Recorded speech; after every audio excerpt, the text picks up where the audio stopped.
Beau and Andrew this week for the 11warriors.com web report. My friend, you are here because this is your time.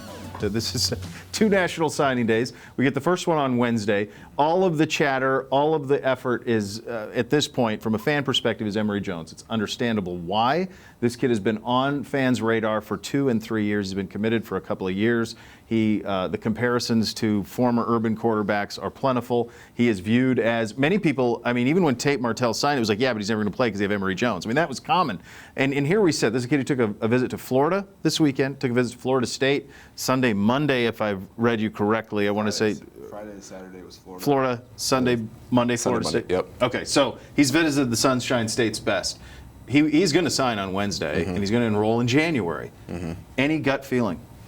It's Ohio State or Florida. Yeah. I'm not really sure which way he's leaning. I think that Ohio State presents the best opportunity for him to succeed in the future.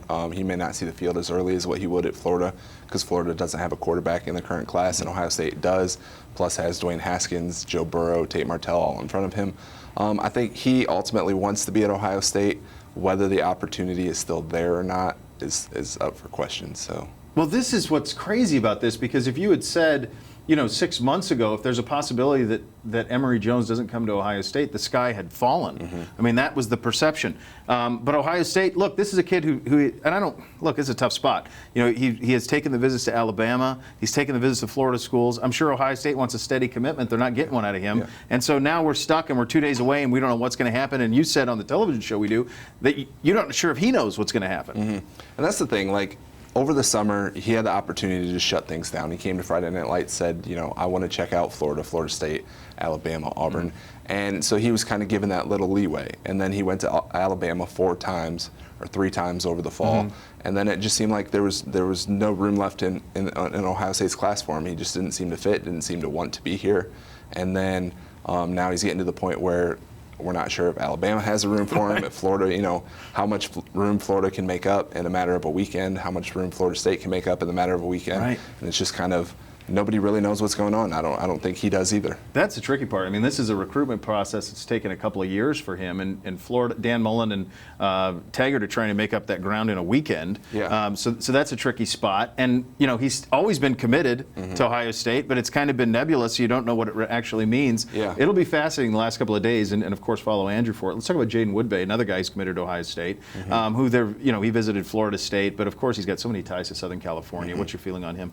Yeah. 2 months ago, I would have said he was all in on Ohio State.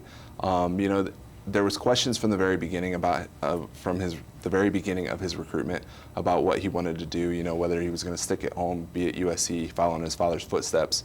And then he kind of came to Ohio State and fell in love with the program. But then distance just becomes this factor where if you don't make it back to campus over a certain amount of time, you have all these people in your ear saying, stay home, come play with us, and it just kind of gets to be a little too much.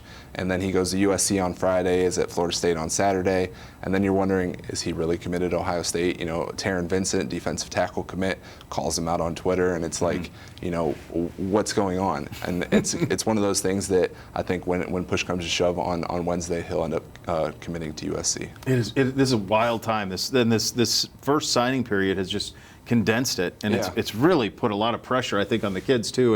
And I know that there will be fans out there that'll be up in arms if these kids don't end up in scarlet and gray, but understand the type of pressure these kids are under too. And this is a pretty wild situation. Tyreek Smith, let's talk a little bit about him. What do you think? How do you think that'll shake out? Yeah, over the summer he was actually trending toward Penn State, and a lot of people were surprised by that because Urban Meyer just doesn't let Cleveland, or Ohio kids in general leave the state, especially to a conference foe. I'm not going to say rival because you know how people get really upset about that. I do, yeah. But him and his family both forged a really strong relationship with James Franklin, and then he took an official visit last weekend. It really just didn't go as well as planned. Okay. Ohio State made a significant push with him, just really touting the fact that they don't have very much depth along the defensive line, and then Larry Johnson kind of put to bed the rumors about his potential retirement, and it just has things trending back toward Ohio State. James Franklin was actually supposed to go to his house and watch him play basketball twice this week, and Tyreek Smith told him not to come. Told him not to come. Okay. So, it's kind of one of those things that, do we really know, the full extent of what's happening? Maybe not, but at the same time, Ohio State has provided itself, and put itself in a good position to land his pledge soon. All right, we talked about Jones, we talked about Woodbay, and those being potentially disappointing moments for Ohio State fans. Do you believe that there will be some things that happen on Wednesday that put a big smile on Buckeye fans' faces? Yeah, there's a chance for Ohio State to flip two pretty good prospects. One, Cameron Brown, who's committed to Nebraska, wide receiver. He's actually the teammate of Cameron Babb, who actually just committed last week. And then Alex Williams from Pickerington North. He's committed to West Virginia, but Ohio State, obviously, with that need along with at defensive end, is pushing for a flip. So, those are two names to really pay attention to. I'm curious how much content you have ready to be hit send on. I mean, is it like a catalog, like a Webster's dictionary of content that you're ready? Yeah, there's a lot of drafts that will probably be deleted in the next couple days. That's a lot of man hours it's going to have to put delete on. Great absolutely. stuff, Andrew. You do great stuff for the site. We do appreciate it. National Signing Day, the first of two, coming up in a couple of days. Keep it here at 11 Warriors, and of course, Andrew for all the latest information.